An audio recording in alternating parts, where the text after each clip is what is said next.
Halo saudara-saudara yang terkasih dalam Tuhan Yesus Kristus. Bagaimana kabarnya hari ini? Saya berharap kita semua selalu sehat dan semangat. Tidak ada satu hari pun kita lalui dengan kelesuan. Namun kekuatan dari Tuhan untuk melakukan banyak hal baik dalam setiap harinya. Saudara-saudara yang terkasih dalam Tuhan Yesus Kristus, hari ini kita akan PA Jemaat. Saya Pendeta Samuel Adi Perdana akan memimpin saudara untuk merenungkan sebuah tema doa melawan COVID-19. Tapi COVID-19-nya ini dikasih tanda petik, bukan sekedar COVID-19 tetapi persoalan-persoalan hidup yang lainnya. Kita anggap saja banyak masalah yang akan kita hadapi dengan doa hening. Kita akan mulai saudara PA ini dengan sebuah pujian dari NKB nomor 140. NKB 140, Bila Ku Berdoa. Kita nyanyikan bait pertama, bait kedua, dan bait ketiga.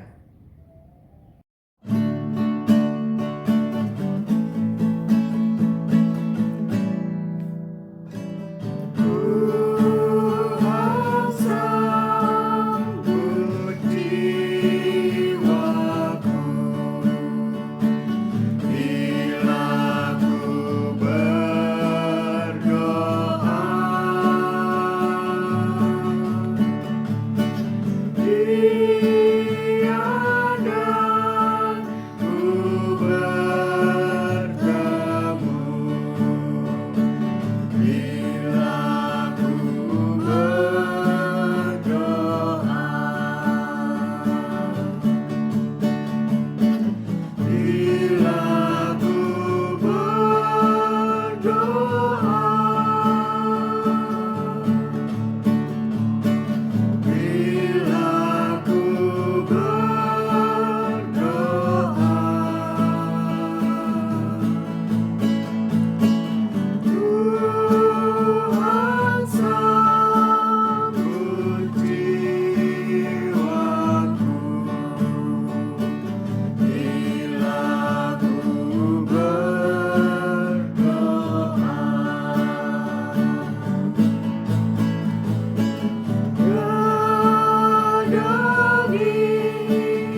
Mari saudara kita bersatu di dalam doa.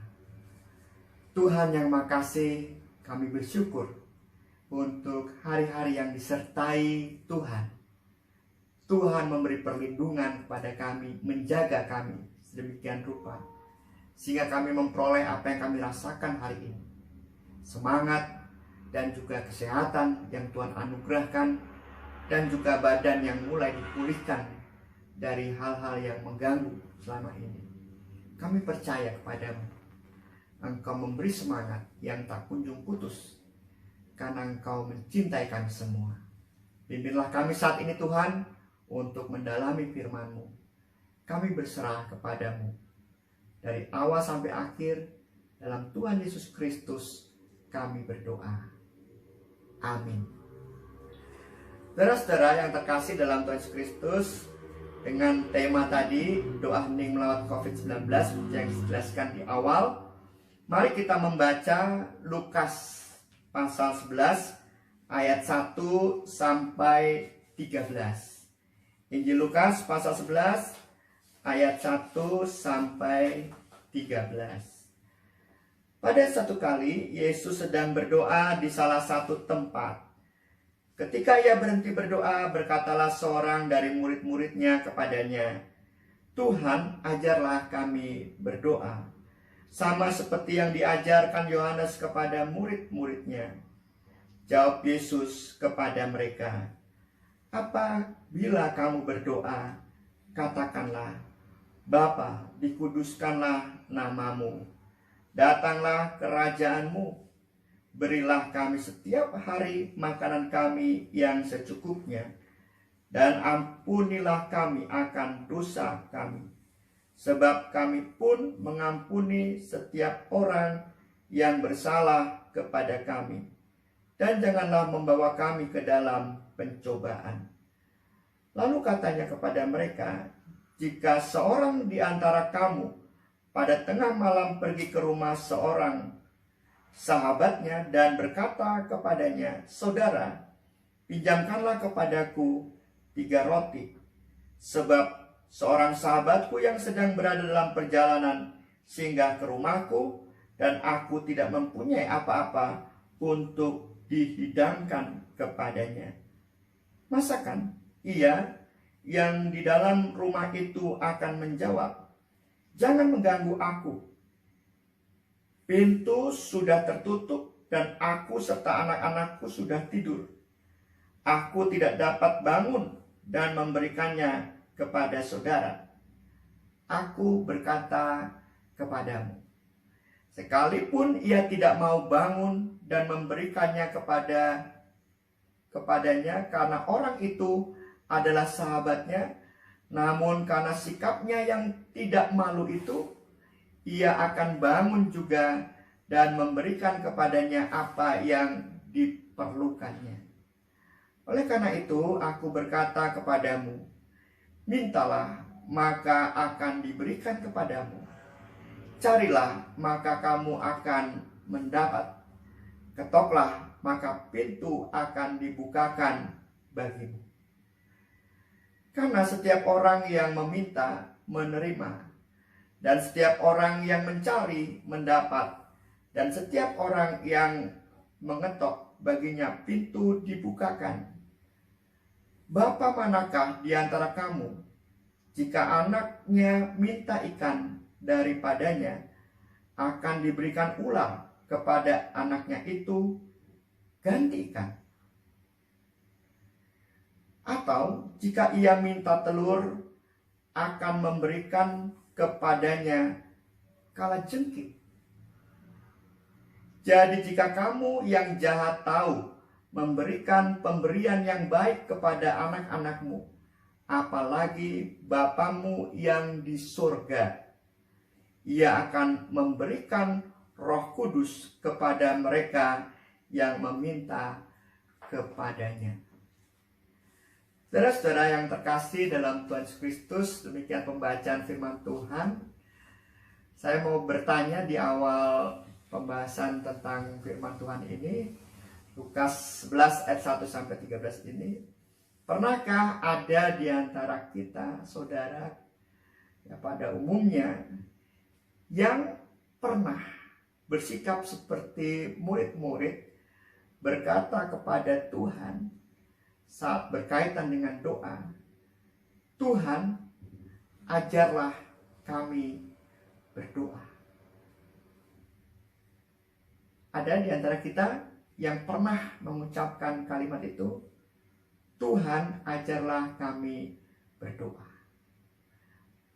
Atau kita diajar berdoa ya begitu saja oleh orang tua kita, kemudian juga saat katekisasi oleh pendeta, penatua, ya, atau orang lain yang kita anggap kita tuakan ya atau bijaksana, ya mengajar kita berdoa.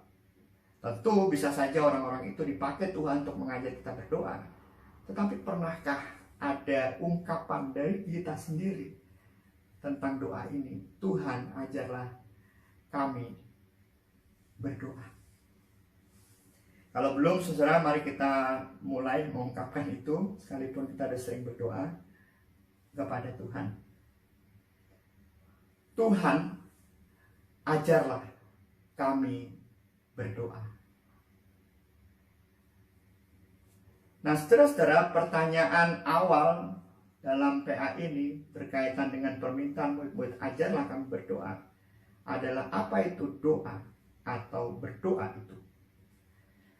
Seorang biarawan dan imam gereja dari Syria, saudara, Yohanes dari Damaskus, itu pernah mengatakan sebuah konsep atau pemahamannya tentang doa.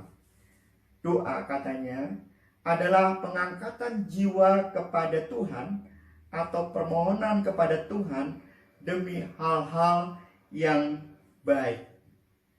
Pengangkatan jiwa, doa itu pengangkatan jiwa kepada Tuhan, pengangkatan seluruh hidup kita, pengangkatan pusat hidup kita kepada Tuhan, gitu ya, untuk memohonkan hal-hal yang baik dalam kehidupan atau permohonan kepada Tuhan untuk hal-hal yang baik.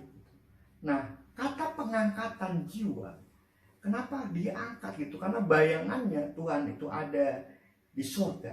Bapa itu ada di surga. Seperti dikatakan dalam ayat 13. Apalagi Bapamu yang di surga. Dia ada di tempat yang tinggi. Jadi kita mengangkat pusat seluruh hidup kita itu ke tempat yang tinggi. Dan pertanyaan yang kedua adalah, siapa Tuhan?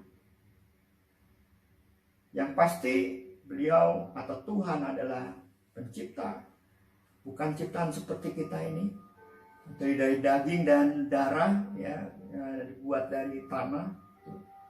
Dia yang maha besar, dia yang maha kuasa, dia yang misteri, tidak terlihat, gitu ya.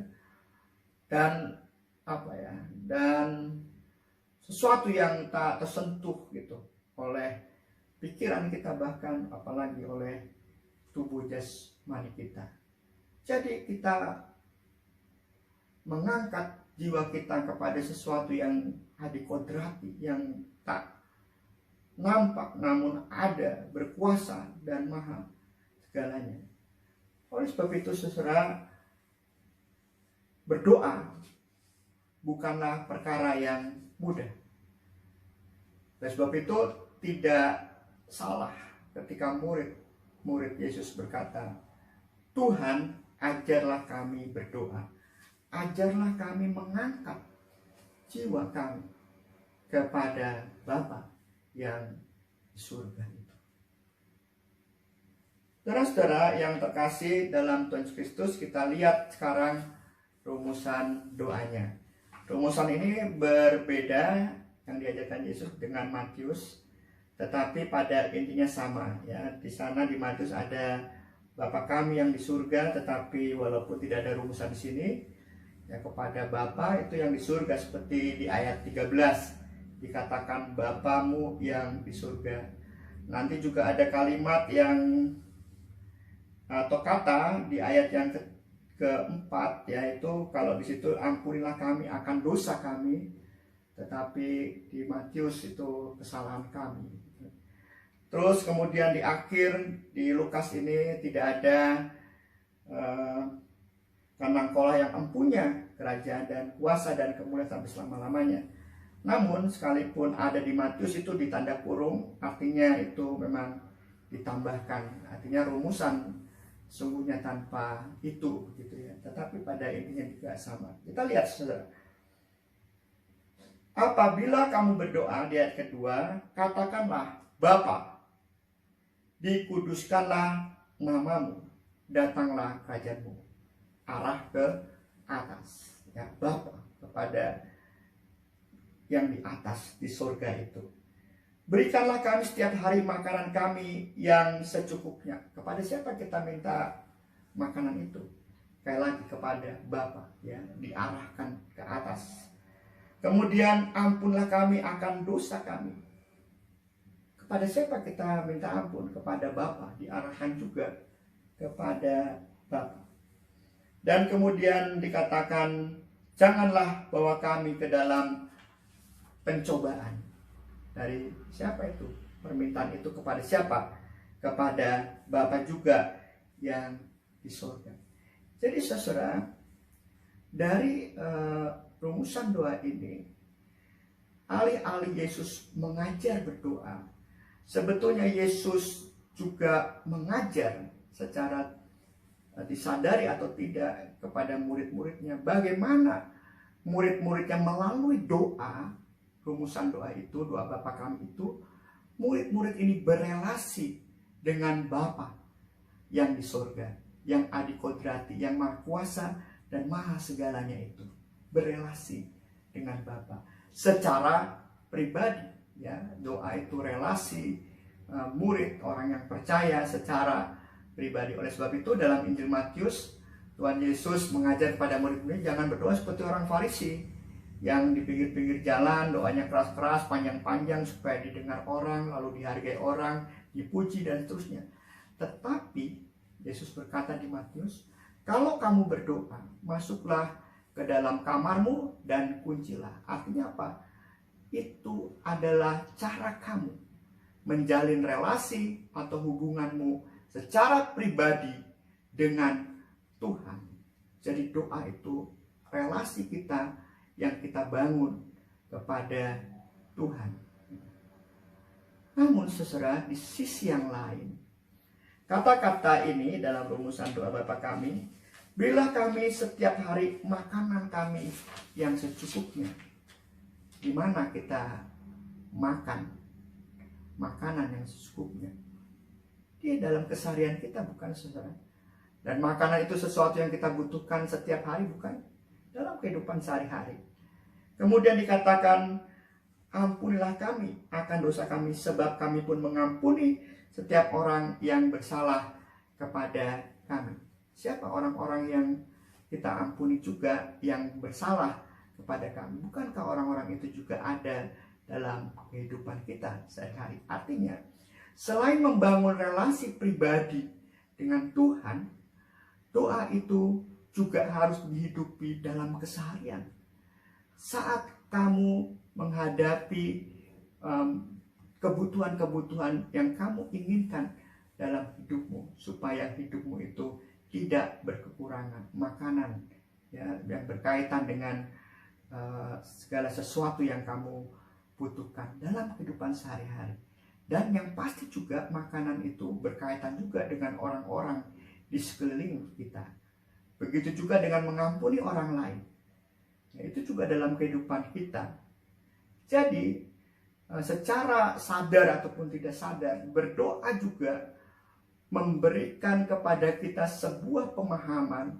Selain kita menjalin relasi dengan Tuhan Bapa di surga secara pribadi, relasi itu juga harus kita tunjukkan dalam kehidupan sehari-hari kita dengan Bapa pribadi, dengan relasi kita di tengah-tengah kehidupan kita bersama orang lain. Jadi saudara, kesimpulannya, kalau kita berelasi dalam doa dengan Bapa makin intim, berarti keintiman itu juga bisa terlihat dalam kehidupan sehari-hari saat kita juga berjumpa dan berelasi dengan orang lain. Jadi dalam kamar ataupun dalam kehidupan bersama orang lain, relasi dengan Bapa juga harus dinampakkan. Oleh sebab itulah mengapa Yesus selalu mengawali segala pelayanannya dengan berdoa. Bahkan sampai di kayu salib menyerahkan diri juga berdoa. Kenapa? Karena Yesus selalu membutuhkan kekuatan relasinya dengan Allah itu untuk menghadapi segala sesuatu yang berkaitan dengan misi menyampaikan cinta kasih Allah kepada dunia. Nah, saudara-saudara, gambar relasi seperti apa? Yang pasti di sini dikatakan relasi Bapa dengan anak-anaknya. Kita bisa melihat, ya, dikatakan, Bapa manakah di antara kamu jika anaknya minta ikan, daripadanya akan memberikan ular kepada anaknya itu gantikan? Atau jika ia minta telur, akan memberikan kepadanya kalajengking? Jadi Bapa manakah? Jadi relasi bukan dengan pencipta dan yang diciptakan, tetapi relasi Bapa dengan anaknya. Itu adalah pernyataan anugerah yang disampaikan Yesus secara tidak langsung. Bapa manakah?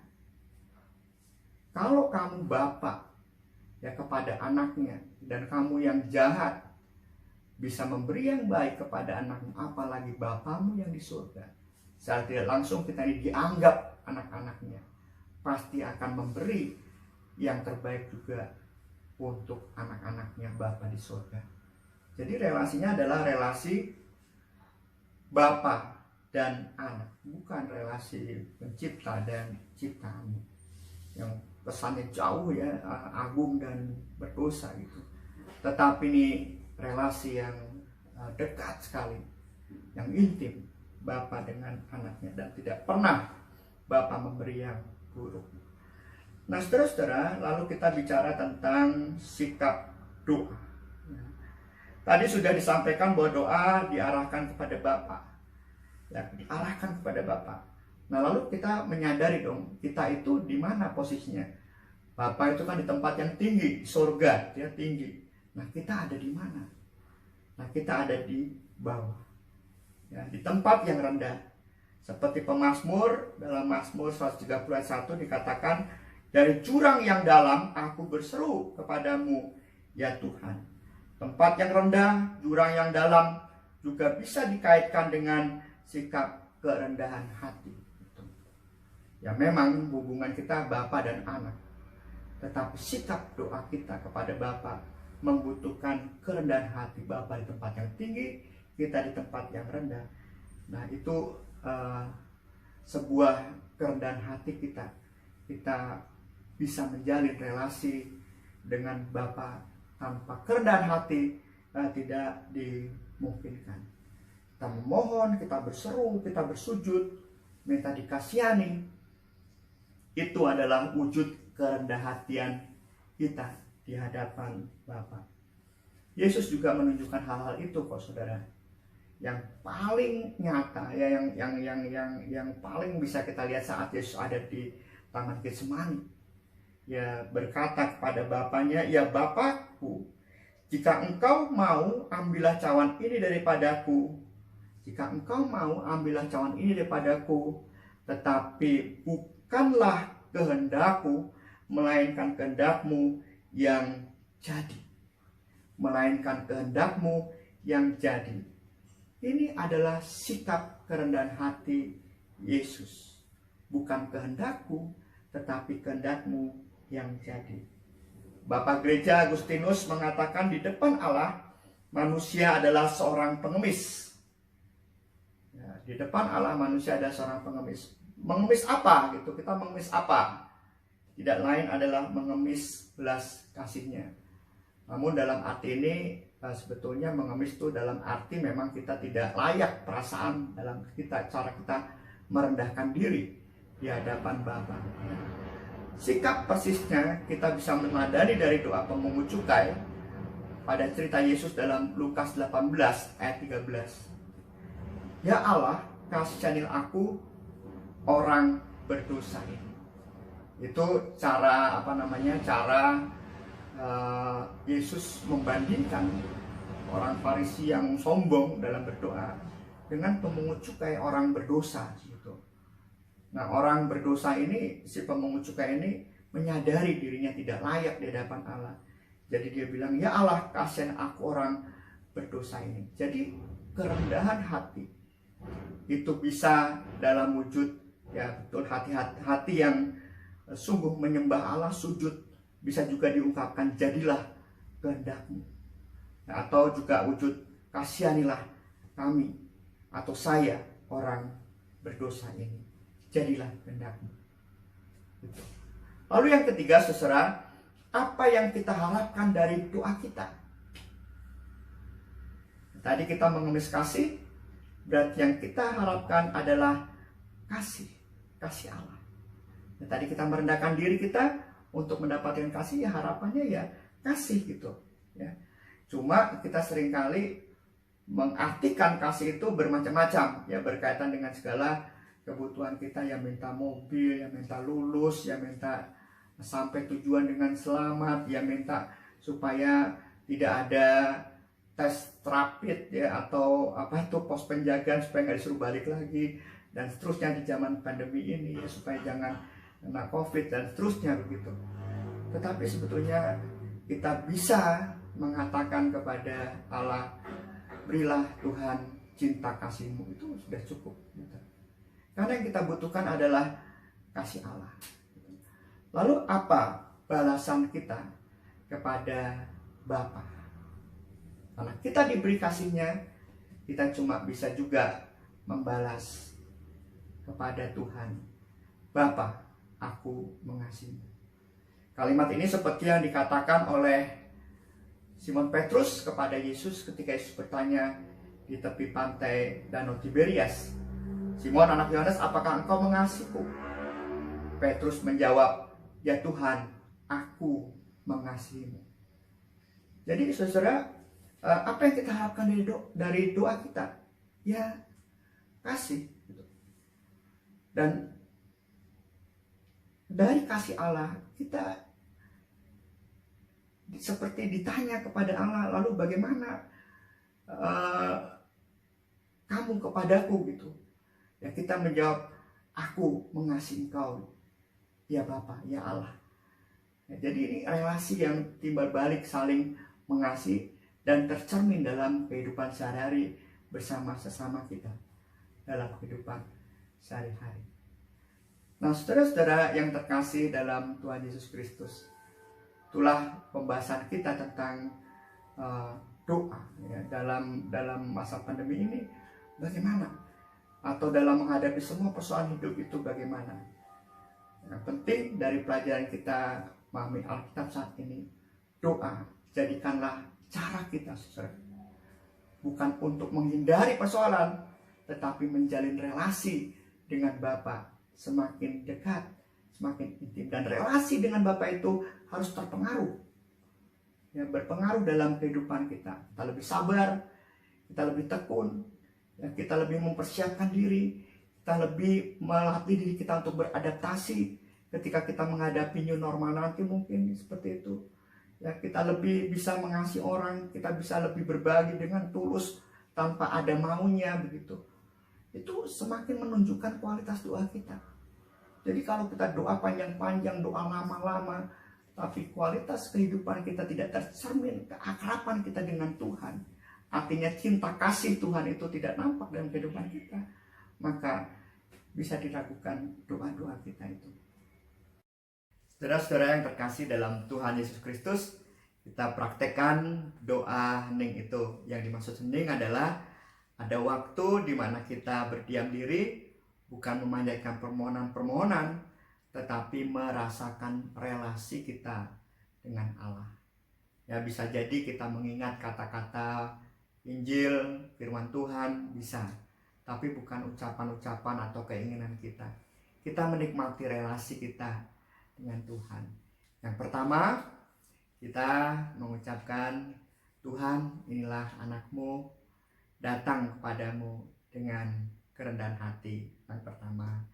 Lalu kita diam sedikit, lalu ucapkan doa Bapa kami. Setelah itu kita diam nih sekitar 2 menit. Nah, setelah 2 menit kita mengatakan, Tuhan, aku mengasihimu. Lalu setelah itu kita tutup dengan doa yang singkat. Langsung dipraktekkan saja. Mari kita berdoa. Ya Tuhan, inilah anakmu datang dengan kerendahan hati.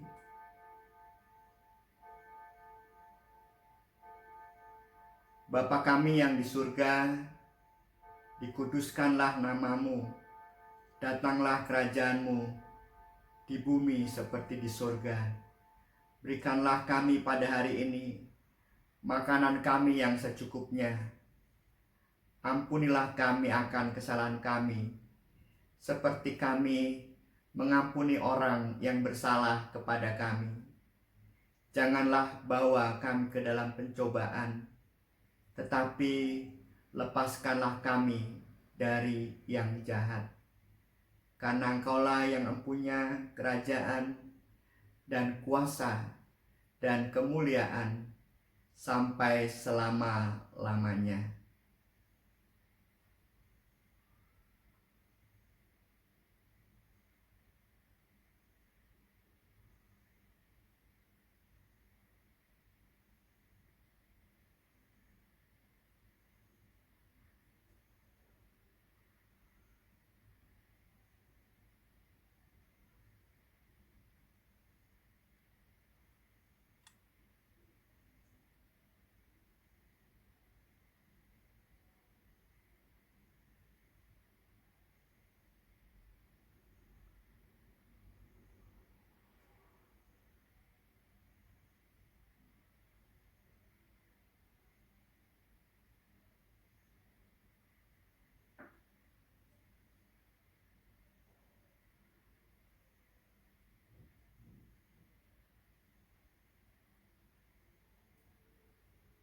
Ya Tuhan, aku mengasihimu. Biarlah kasih dan rahmat-Mu menyertai keluarga kami semua. Lindungilah mereka yang membutuhkan pertolongan dan kekuatan-Mu. Dalam Putra-Mu Tuhan Yesus Kristus, kami mohon pimpinan Roh-Mu yang kudus dalam keseharian kami. Amin. Demikian saudara, kita bisa tambah waktu heningnya dan juga doa di akhir sebagaimana saudara, tidak perlu panjang-panjang. Tuhan memberkati kita semua. Amin.